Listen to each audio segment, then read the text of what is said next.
Welcome to my channel. Take it easy. Introduction to Blast Furnace. Blast furnace is the most efficient counter-current heat exchanger.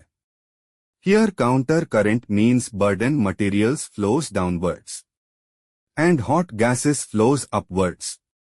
Most efficient heat exchanger in the sense. Burden enters at ambient temperature and hot metal slag exits at 1500 degrees Celsius. Whereas hot blast enters at 1100 to 1200 degrees Celsius and BF gas exits at 100 to 150 degrees Celsius.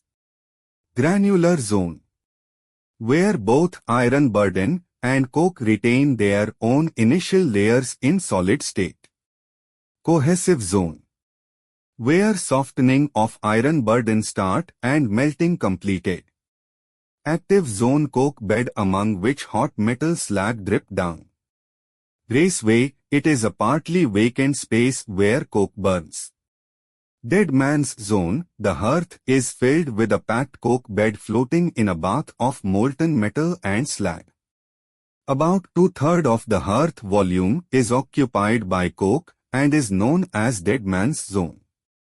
Beyond the raceway there is a closely packed bed of coke known as central coke column or dead man's zone.